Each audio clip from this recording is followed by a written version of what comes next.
You're listening to the Good Question Podcast with Richard Jacobs. Our goal is to make each of our guests exclaim, that's a good question. I don't know the answer. Because when that happens, it means you, the listener, may be inspired to learn more beyond the interview and to ask great questions yourself that lead to new insights. In this podcast, we cover historical and current anthropology, comparative religion, and history. Welcome, and let's get started. Hello, this is Richard Jacobs with the Good Question Podcast. I have Joseph Warren. He's a podcast host himself, an author as well. He created what's called Your First 100K, which is, again, a top 100 podcast in entrepreneurship. And now he also hosts Broken Catholic, which is a #1 podcast on iTunes for Protestants and Catholics. His show has been rated under the top 100 Christian podcasts in the world since 2019. So we're going to talk about his consulting work with 7- and 8-figure entrepreneur Christian men, helping them navigate both success and their family life, it sounds like. So, Joseph, thanks for coming. Rich, it's a pleasure to be here, my friend. Happy to help in any way I can. Yeah, I hope I got the intro right. Sometimes I don't give much of one because I can't explain it as good as the guest does. But I think you nailed it. Well, please tell people about your background. Like, what got you to where you are today? What's your journey been like? Sure, I'll dive right into it. Sometimes that's a little fast for people, but let's see if everyone could just hang on. Here we go. All right. So I was raised in a family of 6 kids and a strong Christian home. My father, Marine Corps, had just come back from Vietnam, the war, had a lot of trauma, a lot of pressed down, pushed down anger from feeling out of control, watching all his friends be killed in front of him. And he didn't know what to do with all that anger. He didn't have an outlet. And I think that's the story for many men. Christian, atheist, agnostic, doesn't matter. As men, society teaches us, press it down, push it down, don't deal with it, don't face it. But eventually anger is like a ticking time bomb and it comes out somewhere. So for my father, he married my mother from Greece. And she's authentic Greek, like the olive oil. And they had 6 beautiful children, loving home. But though my dad had the best of intentions as a husband and a father, his anger eventually started to come out in the marriage and in the parenting.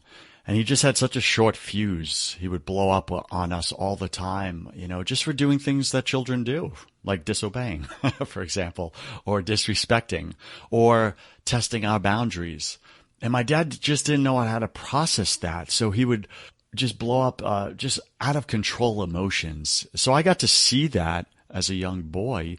And that really shaped me because not only did it shape, what it looks like to be a man, looking like out of control emotions, but it really shaped my image of God as well, because my human father kind of represented my image of God the Father. So I saw God as this tyrant, that I needed to please and perform well for all the time.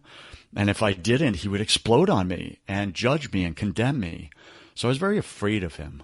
So my dad loved me, but he didn't know how to process anger. So now the work that I get to do is I get to work with guys, Richard, that are like my dad. I hope that's a good thing. It's a great thing, brother, because it's such a healing thing. Because not only did I wrestle with anger and feeling out of control and workaholism and alcoholism and sex addiction, but now I get to coach men that are in there, they're stuck there. I'm no longer stuck there. Like I got through it. I'm out on the other side. I have peace. I have purpose. It's amazing. But that's how I got to where I'm doing, which is this elite men's coaching. Yeah, something interesting you said is that your perception of what God was like came from your earthly dad, your dad. Is that probably is a pretty common thing, I would think, for men, right? Like, talk to me a little bit about that.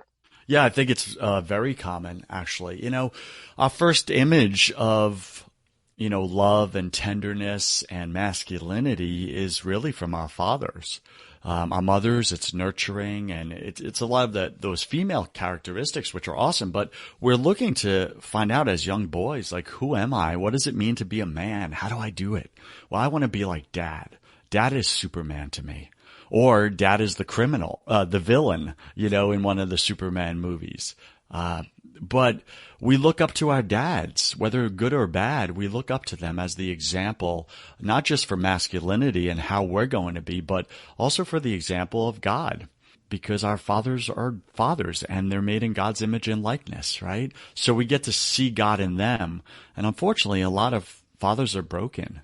Again, they don't know what to do with their own anger from their childhoods, etc. So they're broken boys that become broken men that then raise broken children who become broken men, and it just continues on and on.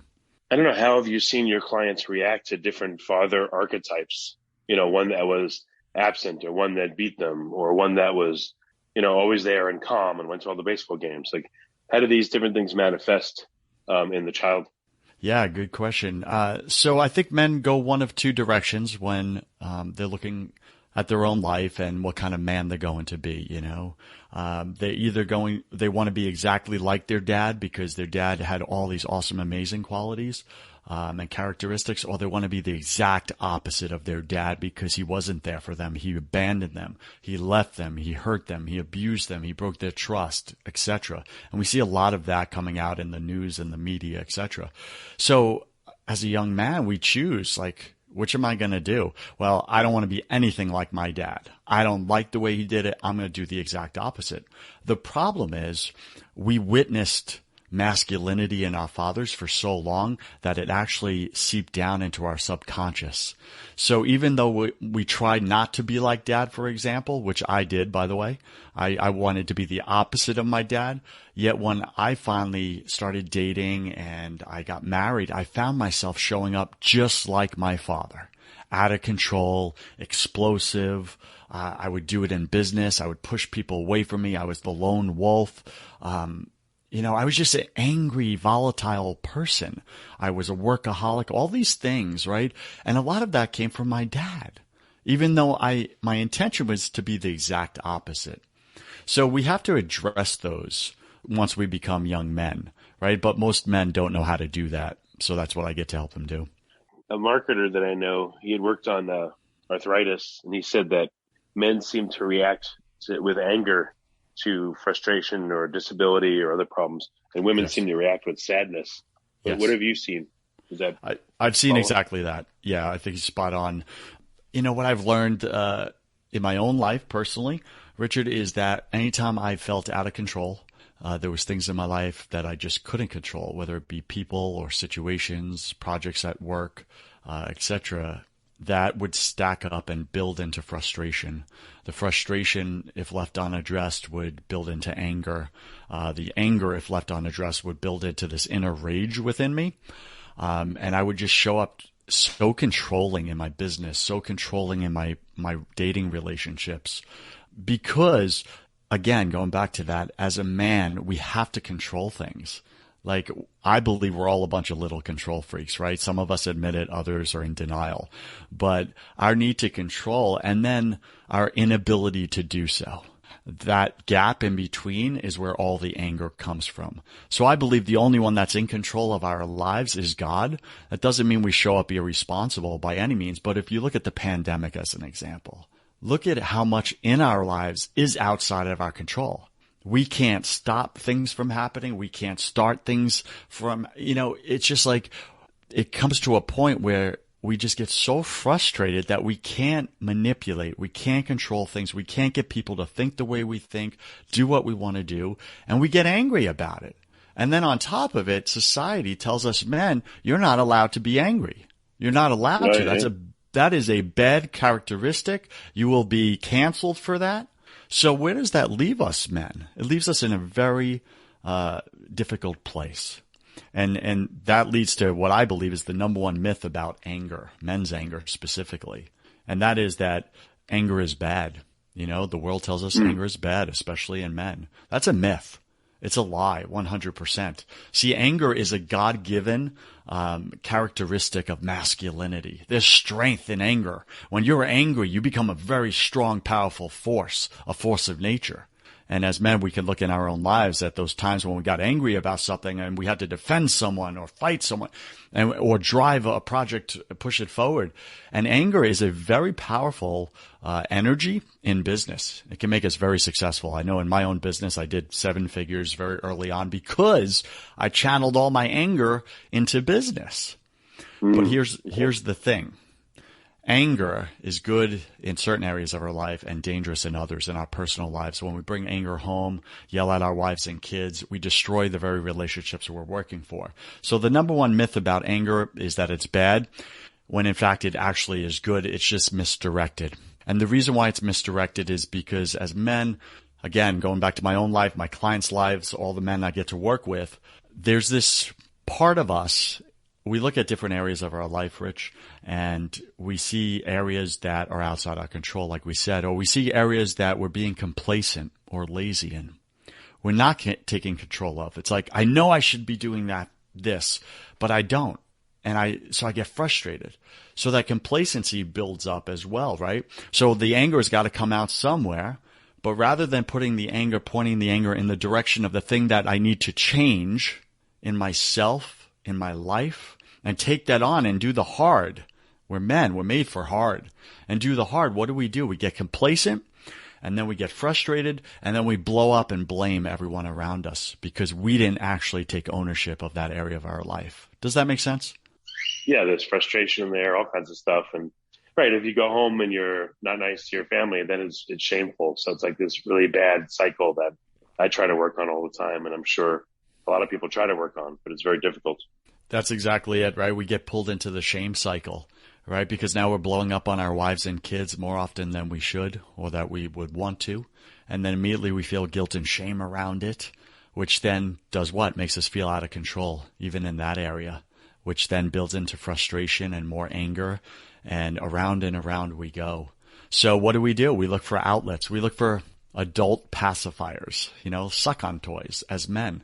That looks like pornography. That looks like alcoholism. That looks like cheating on our spouses. It looks like workaholism, right? These are the pacifiers of men, right? Because we need some release. We need to self-soothe that anger somewhere, that feeling of out of control. But it's dangerous and it destroys our lives, all these areas. And there's a better way I'd love to tell you about whenever you're ready. Yeah, that's what I was just about to ask you is right. So what do you do to control your anger or to, I guess, relieve the source of it? Controlling it, I don't know if it'd be very effective, but relieving the source. Yeah, well said. Anger is such a volatile energy that, again, you can direct it, right? So there's 2 things you can do with your anger as a man. The first thing we spoke about earlier, and that is look at the area of your life that's out of control. And if there's something you should be doing, go ahead and do that, even if it's hard. Point your anger, get angry at the situation, get angry at your complacency. Don't get angry at the people. Don't beat the crap out of yourself. It's useless. It doesn't actually help you. But get angry at the complacency and say, enough. I'm taking this on. I'm doing this. So that's one way to channel your anger in a very positive and effective manner. The second thing, which I think is for your entire life, not just, areas where you want to produce, but is to surrender the anger, to give it up to the only one who is in charge.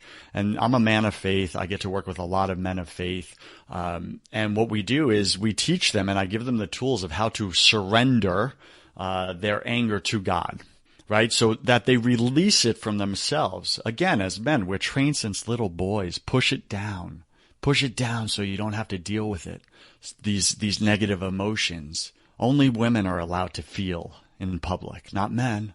But we're humans, right? And we got real emotions. So we push them down, and they turn into what I call rocks, right? And the rocks grow in our soil, right? And then eventually they become boulders, right? And then you can't ignore them. And all of a sudden you're like, man, my wife wants to leave me. Where did that come from? Like, I've done everything for that woman. I gave her everything she ever wanted. I bought her the $3 million home. I bought her the Mercedes every time the new model comes out. I provide for all my kids. I get them every toy. I get them every device. What more do they want from me? I didn't see this coming, Joseph. It's like, yeah, that's right. Because you pressed the rock so deep down, you no longer could see it. But it was still there, and it was growing and festering. So eventually the rocks comes to the soil. That's the time, but you want to catch it earlier. But I teach men how to take that rock, that boulder that's now too big for them to take on themselves because their strength's not enough. It grew so big. And I teach them how to actually hand that to God and say, God, this is too big for me. I can't do it. Only you can do it. Here you go. I give you permission. Take this on. Show me what you want me to do. I'll take on whatever steps. I'll do the work, but I'm going to release all that negative, crushing, backbreaking weight of this area of my life to you. Yeah. What happens when, again, someone perceives God as vengeful or mean or uncaring or not even there? Boom. Big one, right? That was one of the biggest rocks. Rocks just means head trash, by the way. That was one of the biggest rocks I had to overcome, Rich, in my own life, going back to my childhood, was how I saw God. The way I did it, practically speaking, was I went and I sat with him in silence. I actually blocked out time in my schedule for 2 weeks. And I said, God, and by the way, at this point, I was just so far away from God. I like agnostic, atheist, I left it all behind because I wanted nothing to do with him. And I pursued business and I worship 3 new gods, the God of money, pleasure, and success. And I got them, right? I did very well, but I was miserable and angry and volatile. And then eventually 10 years later, after I lost everything, very prodigal son story, if you know prodigal son in the Bible, and I came back to my senses and I slowly was trying to figure out, what does it mean to even be a man? What does this God look like? Is he even for real? And I just felt this prompting on the inside. And, I guessed it was maybe God speaking to me. And I just heard this whisper, come spend time with me. Come spend time with me. And I was just like, I'm busy. I got to rebuild my life, man. I lost everything. I partied it all away. It's your fault, God. It's your fault. Because I didn't want to take ownership as a man. I was still a broken boy and I didn't want to claim my own mess. But eventually the nagging just pursued, Rich. And I got so angry that I said one of my best prayers ever. I said, what do you want? God, can't you see I'm busy rebuilding my life here? Almost like it's your fault. Can't you see what you caused, even though it was all my decisions that caused it, right? And I was like, but the nagging just pursued. And eventually I was like, fine, you want me to come spend time with you? Here's the deal. Here's all my bills. Go ahead and provide enough money to pay off all my bills and I'll come spend time with you. Until then, I don't want to hear from you. So it was angry. It was arrogant, but it was honest. And this is what God... Did a miracle come and all your bills went away, or what happened next? 2 weeks later, 2 of my buddies that were very financially well off, a plastic surgeon and an attorney, they both reached out to me and asked if they could hire me and pay me for life coaching. I had never done life coaching in that point before, and nor did I think I was good at it. But they saw 1 or 2 areas of my life that were working, and those were the areas they were deficient in. See, they had all the money and success, but they had no human connection with people, and they didn't know how to do that, and they thought I could teach them. So they both hired me, wrote checks, and with those 2 checks and a little savings, I was able to pay off all my bills and more. I took off for 8 months, actually, and I started partying away the money because I was so broken, and I forgot my deal with God. And I had a godly buddy around me who said, Joseph, how's it going? I was like, good, man. I'm having a great time. Hey, I see that, Joseph. You remember that deal you made with God? How you doing with your part? It looks like he's done his part. How you doing with yours, Joseph? No. And it was like a punch in the throat, Rich. Guilt. Crap. God did give me the money. All right. So I showed up the next day at, a little church around my area, and I sat there in one of those wood benches, and I said, God, I'm here. I don't want to be here, but I'm here. I'll give you an hour a week for the next 2 weeks. I'll show up. If you want to talk, let me know. Otherwise, I'll just sit here, just pissed off and bored, really. And do you know that God met me right there? And within 2 weeks, he started putting the right people in my life, godly men who taught me how to quiet my mind, shut out all the noise, the chaos in my brain, finally flip the switch and hear the quiet whisper of my maker. And man, he started to pour into me my identity, all the childhood wounds from, my fatherhood wounds, my mother wounds, from the volatile divorce, when I was 8.5 years old, my parents. And he started to fill in all these areas of brokenness in me as a man, as an adult. And I didn't know what he was doing or how he was doing it, but I felt like I was, laying on a table with the heart surgeon of the universe, and he was fixing me. And then he started to speak who he actually was. Like he started to tell me who he was, not who the world told me he was or I thought he was. You know, that tyrannical God that I had to. What do you mean tell you who he was? What do you mean by that? What I mean by that is, like, he started to show up in a very fatherly way, which was very foreign to me, like odd, because I was expecting a dictator with like loaded guns and a paddle. And he was showing up with this tender side rather than the tough. And all I had really heard about was the tough side and experienced a lot of the tough. I saw some tender in my dad, don't get me wrong. My dad tried, but I remembered the tough more than the tender. And God was revealing to me his paternal tenderness as a father to a son. And just the way he was speaking with me, and I'm writing, and everything I'm hearing and listening to, and the warmth of love around me, I just felt for the first time in my life, and I felt like he was real. And I'm like hearing from him, and it wasn't just my brain making up crap, because he was answering the questions I've had my whole life, that there's no way I could make these answers up. And the answers connected everything. It connected all the dots, all the puzzle pieces. And I was like, what the heck is going on? Is there an answer that's not too private that could have only been an answer from him that you can share? If not, it's okay. I just figured I'd ask once. That's such a brilliant question. I don't think I've ever been asked that. So my parents, they got divorced when I was 8.5 years old, and I didn't know why. And I didn't know why God would allow that, why my loving home became a war zone overnight for 2 years of custody battles. And one of my parents whispered into my ears over and over again that the other parent never loved me. It was all a lie. They were pretending my whole childhood. And I needed to pick them, for custody. Jeez, that's terrible. It's a mind F, right? It's a mind F on a little boy. But you know what? My parents, they're good people, man. They were broken. They were just trying to survive themselves in the situation. It was battle. It was warfare. And to me, it wasn't my parents. It was the enemy. It was using them as puppets, to hurt everybody in the home. But, so I'm like, God, why did that happen, man? What happened? What happened to me at 8.5 years old where my life all of a sudden went down this other trajectory? And what God revealed to me was that at 8.5 years old, I felt betrayed by the parent who said those words. Because, well, first off, if they were right and the other parent, was pretending, well, then I felt betrayal from that parent, right? How could I ever trust them again if they were faking it? And then if that parent that said it was actually lying about the other parent, what the heck kind of parent would ever say that to their child? And I felt betrayal from that direction. So I had both mommy wounds and daddy wounds at that point, right?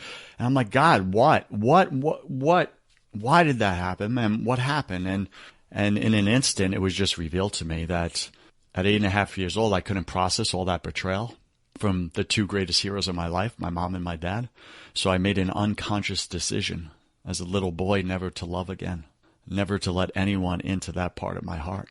Because I never wanted to be hurt that way again. Nobody ever was going to get access to that. So I shut down my heart. And, I look back over all my dating relationships and I was like, oh my gosh, that explains everything. I never let girls fully in. They didn't stand a chance with me. When they got too close, they started to say, I love you, all that stuff. I Heisman them. I blocked them, man. And then, and I dumped them. I got out of the relationships and I made it all their fault. Like there was something wrong with them when I was the one that just didn't know how to be loved anymore. No, thanks for the example. That's a really powerful, amazing example. Sorry if that's too mushy gushy for a lot of your guys listening, bro. Well, I have I don't know. To me, it's kind of a funny example. I wonder if it damaged me. I'm not sure. But I remember a friend of mine in college, he was talking to someone that I knew, and I knew the context and the background, and he was lying, he was lying to the person, he was making up stories. And when the person left, I said, hey, why'd you lie to that person? He said some reason, whatever. And he goes, don't worry, Rich, I would never lie to you because you'd see right through it. And he put his hand on my shoulder and said that. And I was like horrified because I'd known this person for 10 years. And when he said that, I was like, it just kind of ripped the foundation off of the relationship, the friendship. And, things kind of went down from there. So it's kind of funny, but kind of not. But it was a weird it was just a really weird thing for him to do. So I don't know what you think about that, but it's just an example that maybe listeners might be interested in hearing. I think it's a good example you bring up because this is how we show up in our lives as men. We show up as liars. Why? Because we're broken, right? And we don't want to address all those rocks from our childhood wounds the same way I didn't, right? No man wants to look on the inside. It's too dark and scary there. So we press it down and we just ignore it, right? So what happens as a consequence? Well, we start lying to ourselves. We start lying to others rather than show up authentic and say, hey, I'm a broken mess, man. I didn't cause it. I was an innocent little boy. But man, I got some serious rocks I got to go in and take on. And I'm going to find a way to get these things out of me so that I can show up whole and complete in my life. Because right now I'm scared of most things in my life, right? I lived in imposter syndrome. I made 7 figures in our first 12 months and I felt like a fraud. Someone's going to find out I don't actually know what the heck I'm doing. And by the way, on my podcast, Your First 100K, I've interviewed people doing 100,000 last year, and I've interviewed guests that did 250 million last year in their business.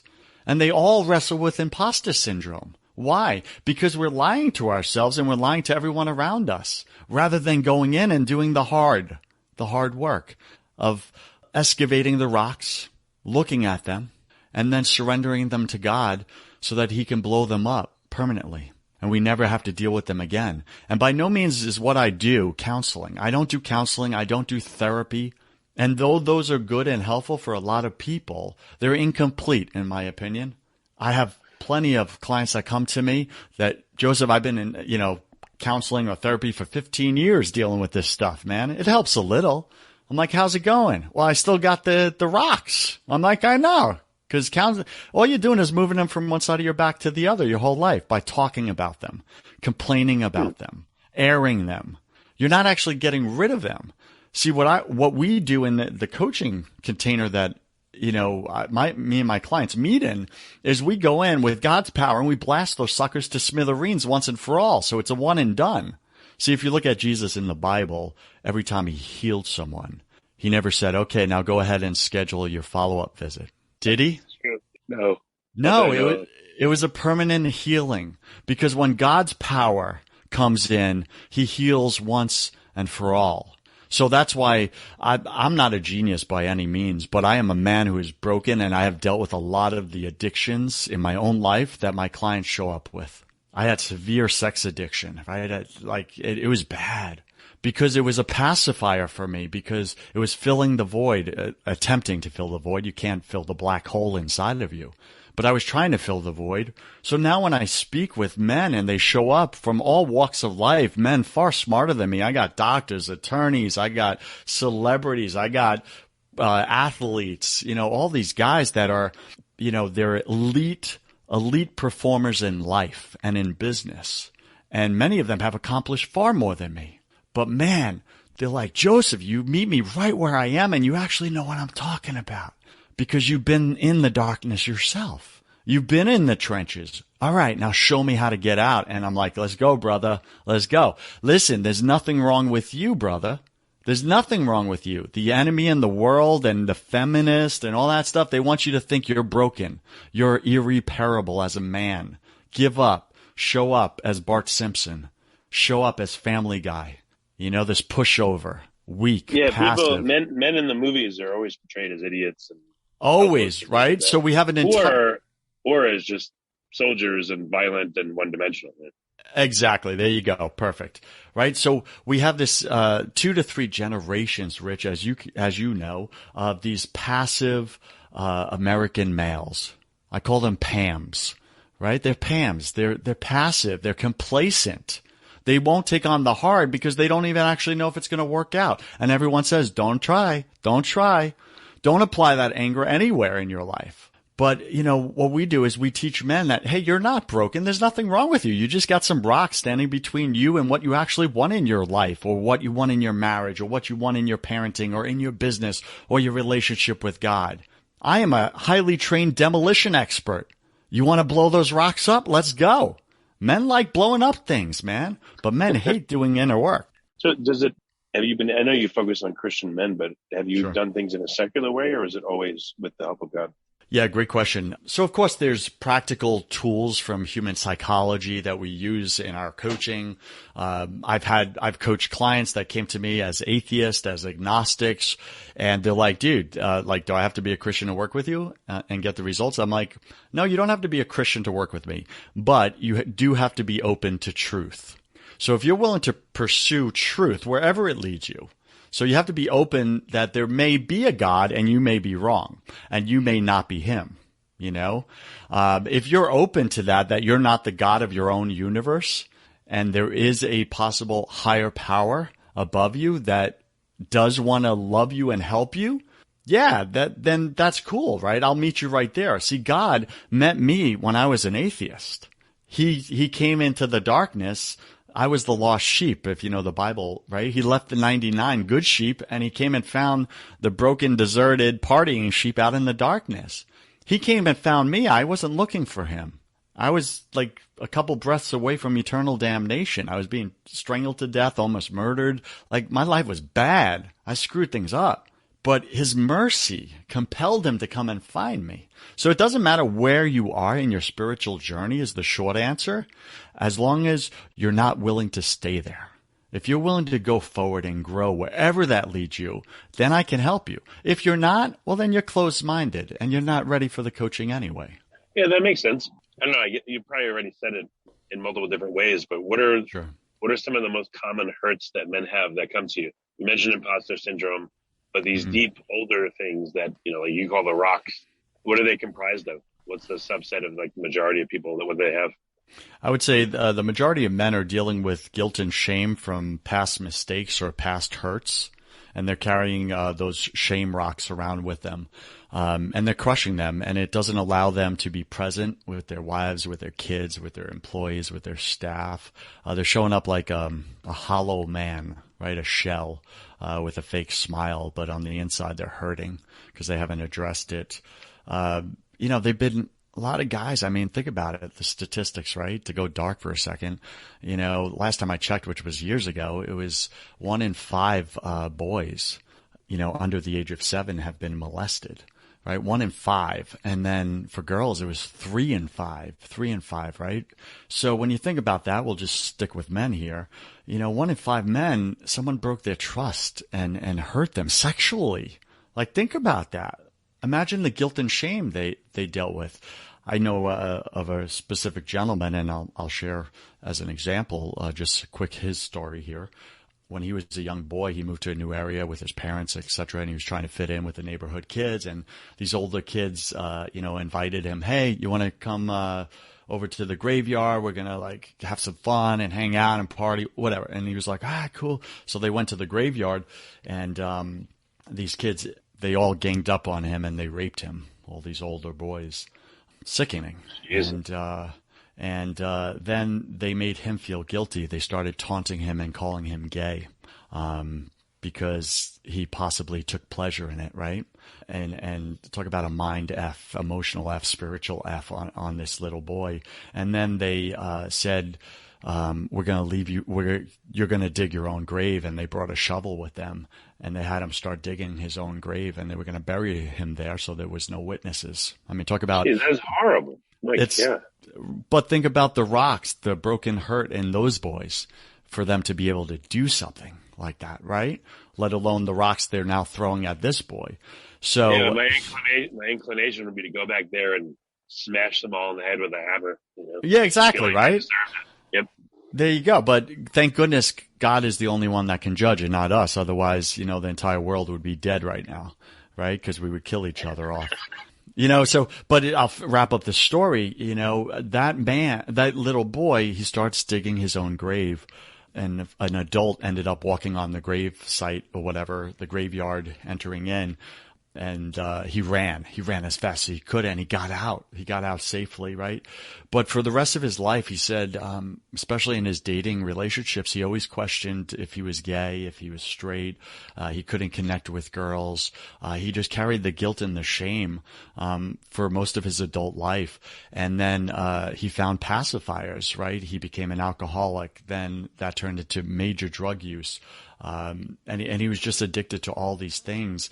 And it wasn't until he came back to God, right, and God was able to heal him of all these rocks and bless them out, that he was finally set free. But think about that. He didn't cause any of those rocks that he was carrying. Other people did. But he was carrying them his whole life. The question, it seems like a lot of people would get to the point, if they take the path you're suggesting, where they would say to God, why did you allow this to happen? And yes, is there a satisfying answer for all these people? There must be, if they're able to move on. And what is that? So here's what I've learned and what God's revealed to me, Rich, in that question. When it comes to asking God why questions, why this? Why weren't you there? Why did you allow this, God? Why? They tend to be circular questions. We never actually get the answer we're looking for when we ask God why questions. What I've learned is when you shift your questions from why questions to what questions, everything changes.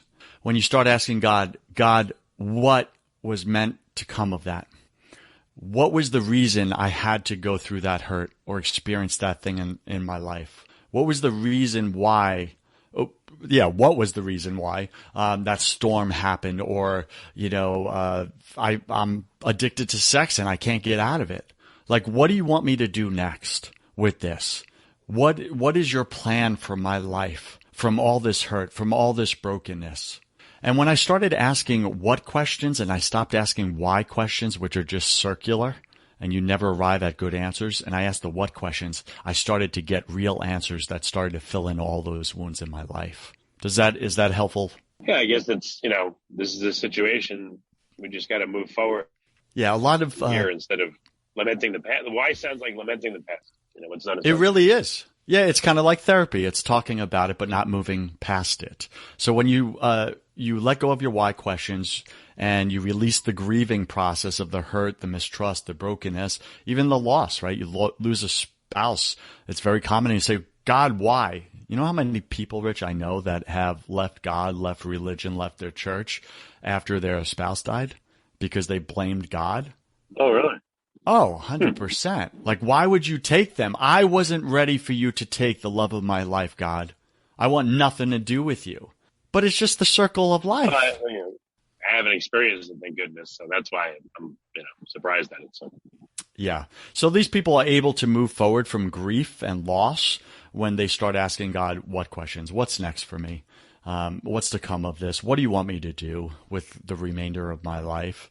That allows you to break free from the past and move into the present, act in the present, and create that future you want. So how many, what percentage of the men you speak to are, I don't know, they say they're Christian or they're a faith or they're Catholic and they're not. They're really not. I mean, they're just in name only, but they don't feel it. They don't really, there's nothing going on there. So to clarify your question, you're asking, what percentage of clients do you take on, Joseph, that are exactly the way you were? Okay. In denial. Christians in denial. Listen, people have good hearts, Rich, They really believe they're Christians. They're really trying, but they haven't moved from their head to their heart. They haven't moved from religion to relationship yet, the same way I hadn't yet. This is where all the problems lie. All the rocks are in your head, brother. If you're listening to the show right now, all the rocks are in your head, right? And this is, I call the battleground of the enemy. This is where the enemy wins against you all the time. So people that deal with mental health issues, anxiety, stress, all this stuff, and they don't know how to cope with it, how to live in that space. It's because they're living in their head 24/7. And that's the battleground that the enemy always wins in because he's studied humanity since the beginning of time. He's the universe's greatest social scientist. He knows more about the human mind than we do collectively as a species. So he knows exactly how to trip me up, you up, because he's been watching us since we were a little boy. He knows exactly what we're tempted towards, what we're not, etc., right? So anytime we battle him or fight the spiritual battle in the brain, we're losing. So I believe you got to change the battleground. You got to change the battleground. This is what I teach men to do, right? And they say the furthest distance in the universe is from the head to the heart, right? You've heard that before. And it is, especially in men. Nobody teaches us how to navigate that process except me. I do. I teach that because God taught me and others taught me. So when you move the battleground from your head and you move it to the heart, well, in the Bible, Jesus says he lives in the heart of man, not the head of man. So now you're in God's kingdom, right? The kingdom of heaven resides within. So he resides in our heart because that's where the king is. So when you start to live from your heart and spend time in silence there with God and actually hear him, let him fill in all the wounds the way he did for me and he wants to do for you, well, everything changes. All the noise of your head starts to simmer down. The chaos, you're not stuck in anymore. Now you're in the kingdom of heaven and you fight the battle there, and the enemy has no power in your heart. None. Like zero. When you start moving in your life and showing up in your life and in your relationships from your heart, from a place of pure love rather than selfishness or control, well, everything changes. You get what you want in your marriage. Because when you show up fully loving, when the past 10 or 20 years you've been just about what your wife can do for you and perform for you, and now all of a sudden you're about her, you're about the kids, you're about being fully present with everyone you meet, like, well, guess what? People show up different. They respond to that. And all of a sudden they start being fully present with you, and you start to get the relationship that you've been dreaming of in every area of your life. And when you start to show up that way, guess what? People want to be around you and they want to hand you money. So you make more money in your business. Your business is double, triple, quadruple. I mean, the ROI that I see in my clients' businesses after a few months of working together with me is phenomenal. They're freed, and so wealth comes to them. That's exactly it. Listen, we're walking around with a bunch of rocks on our shoulders, right? We're broken men. When you break those and God blasts those off your shoulders and you're free and you're upright and you look men in the eye and you walk up on a stage with confidence and certainty about your purpose and why you're here, who you are, and what you're meant to do, the world, as they say, the universe is drawn to you. So you make more money, right? You get your relationship ROI quadruples or 10Xs, right? So now you feel loved. You show up loving, right? And your life is filled with peace and with purpose. So that's what I sell. I sell peace and purpose, right? So any man that wants that, that's the gift. That's the offer. But you got to go through the hard. You got to go through the hard work. Yeah. What are some of the main excuses you get from men that are just not ready? They say they are, they come to you, but they're just not ready. What are they saying to you that translates to that? Yeah, great question. One of the most common phrases I hear is, Joseph, I hear what you're saying, man. I got some stuff I need to work on. Absolutely. I'm working on it. Or I need to work on it. That's one of the most common catchphrases I hear from men. I'm working on it. I got to work on it. And I turned back to him. I was like, I get it, bro. How long you been working on that? Well, I guess a few years. Well, maybe 10 years. I'm like, got it. How's it going? Is it working or not working? Oh, well, I guess it's not working. So just to be clear, you think if you just push harder, work harder, it's going to work? That's called insanity, brother. You're doing the same thing, right? And eventually what you're going to find is you're going to be on your deathbed with no one around you. Your wife left. Your kids are disconnected. They say, F you, Dad. You weren't there for me. I'm not there for you. And you'll have a pile of money for sure, but you'll have nothing that lasts. And that's a sad place to be. So that's one of the most common things I hear is, I'm working on it. Then other men, common strategies, they refuse to ask for help, right? As men, we don't want to ask for help because we were taught that's a sign of weakness. Strong men don't ask for help. That's a lie. Are you kidding me? I'm one of the strongest men people know, and I ask for help all the time. I actually ask for directions, Rich, when I'm lost. Can you imagine that? Could you imagine that? You do? Yeah, I may not do other things, but I do ask for directions or help. So at least I do that. Well, that's all coaching is. It's saying, hey, brother, I see you've been through the war that I'm entering right now, or I've been stuck in for years. Can you show me the way out? Give me directions. That's all coaching is. It's not a sign of weakness. It's a sign of intelligence. Sign of intelligence. Okay? And then other men, they deny they have rocks to begin with. I remember I had one client, JD, and JD came to me and, I remember on the initial call, we were just talking about whether or not we're a good fit for the coaching. And he's like, Joseph, I can't say I have any rocks in my life. And I'm like, wow, you're an impressive human being. Like, I don't know of any man that doesn't have any rocks he's carrying. He's like, nah, I think I'm good. I don't have any rocks. And then he goes on to tell me how he can't commit or refuses to commit to his girlfriend for a long-term relationship. Internally, he's got a command, that to her, like, you will never hurt me. You will never hurt me, because as we uncovered later on, can I tell you his story real quick? Sure, yeah. All right. So JD and his wife, they were happily married for 17 years, right? Then after her father died, she flipped out, completely flipped out, like something snapped inside of her. She went and had an affair on him, on JD, and then attempted, ready, to poison JD by mixing arsenic into his protein shakes for years. Like, it was like, dude, it's insane. She then accused him of cheating on her and giving her an STD. She persuaded him to attend marriage counseling to save their marriage, right? It was all his fault. And then she had him involuntarily committed into a psychiatric hospital through their marriage counselor. You know, this left JD emotionally and spiritually destroyed. Like, he was in a whirlwind storm, like, what the F just happened, and why am I in the psych ward? And then he started to believe, maybe I'm mentally insane. Maybe my wife is right. Okay, and so here he was in his early 50s, Rich, newly divorced, trying to rebuild his life from scratch. He finally got out of the psych ward. He was able to get a divorce and free himself. And while he was in there, he got quiet with God in the psych ward, and he was able to, God opened up. He asked God questions, and God opened up that his wife was the one cheating on him, you know, and he found evidence, God revealed it, whatever, and he was able to get free, right? And start his life over. But he was lost and without purpose, as you can imagine. He came out, he was a mess. His kids didn't believe him, like, just broken relationships everywhere. So somehow he stumbled across my work, although he was very skeptical, right? He ended up joining my 90-day boot camp and stuff. And, you know, we blew up so many rocks that supposedly JD didn't have. How could a man go through what I just described and not have any rocks he's carrying in his head? Think about that. Yeah, that's true. Right? The betrayal, you've been poisoned by the person you trust most. Like, it's insane. So fast forward, happy ending. JD, through the coaching, now he's teaching divorced Christian men how to succeed after being in an abusive marriage. Right? After working with me, his book, it's called The Third Gift. The Third Gift. It's actually been categorized in the true crime category, talking about, you know, his marriage and the poisoning and everything.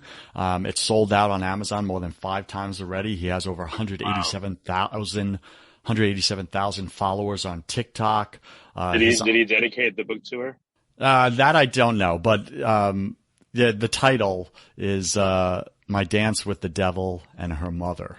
That's the subtitle, because her mother, you know, came at him as well.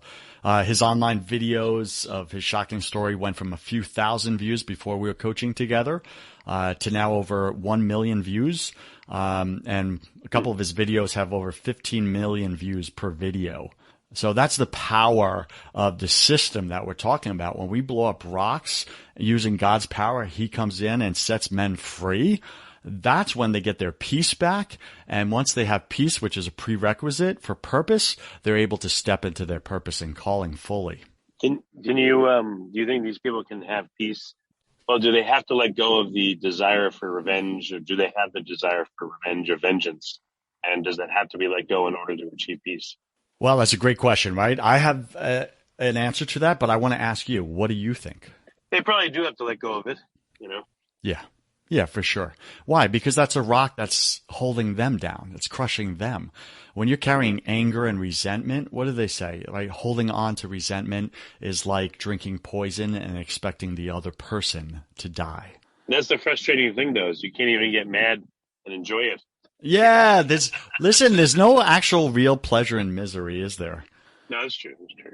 There isn't. So that's a rock. So, like, anyone who's listening and you're carrying anger and resentment, I mean, think about JD, right? JD had reason to retaliate on his ex-wife. Talk about good reason, right? Definitely. Justifiable reason. She tried to murder him. That was attempted murder, attempted homicide. And rather than retaliate, God had him forgive her. Think about that. God had him forgive her. This is where true peace comes, is when you're able to forgive your enemy, the one who tried to destroy you and was very successful maybe in destroying many areas of your life. When you're able to look them in the eye and say, I truly forgive you, and I wish you the best in your life. You have no part or place in my life ever again, but I wish you the best and God's blessing in yours. That is when you're set free from your own rocks you're carrying. Yeah. Until then, you're carrying that person in your heart, and they're taking up space, and they're blocking you from the people that maybe God wants to bring to you. I thought about I imagine someone sitting in your office with you, and you have like two big rocks, and you sit on one and they sit on the other. And that's like what your furniture is in your therapy room, if you had one. Dude, I think I'm going to hire you for my marketing, man. That's brilliant. Little rock chairs. I like it. Or I could just sit in a rocking chair like their grandmother, and we'll call it a rock. Well, very good, Joseph. How can people get help from you? Where can they apply to work with you? And where can they, let's restate the name of your podcast so they can go listen and get some help if they want. Yeah, for sure. So we spoke about men and men's anger today and being set free from that stress and those burdens we carry. I'd like to offer your audience a gift, which is my book. I just wrote a new short, easy to read book for men. So it's a quick read. It's 30 to 40 minutes. It's punchy. It's right to it. It's got all the stories like JD's in there. But it's also going to teach you the 7 steps to mastering your anger and your stress, if that's something you deal with. But maybe you're a guy who like, hey, Joseph, I'm past the anger. I used to be that way 8 years ago, but I stopped yelling at my wife and kids. But man, I really just want to get purpose in my life right now. Like, what does God have next for me? I don't know. I'm killing it in business. I have all these resources. How does God want me to use those resources for his kingdom? Maybe that's you. So if you're either of those men, I'm going to give you this book. Go to freepurposebook.com, freepurposebook.com. I will cover the book, and you cover the shipping. So that's my gift to you, and you can go get that. I think that will help you out. If you are saying, man, Joseph, you're my guy, I want to hear more about applying to coach with you, either in a group coaching setting with other really awesome elite men like myself, or I want one-on-one coaching with you. And you can apply for that. I only work with 12 men a year in that capacity. You could go to blowuprocks.com. blowuprocks.com, and apply there. And then the podcast is brokencatholic.com or first100k.com. Richard, you're a rock star, my friend. Oh, you too. Thanks so much for coming, Joseph. It's been a great call. I appreciate it. Thank you.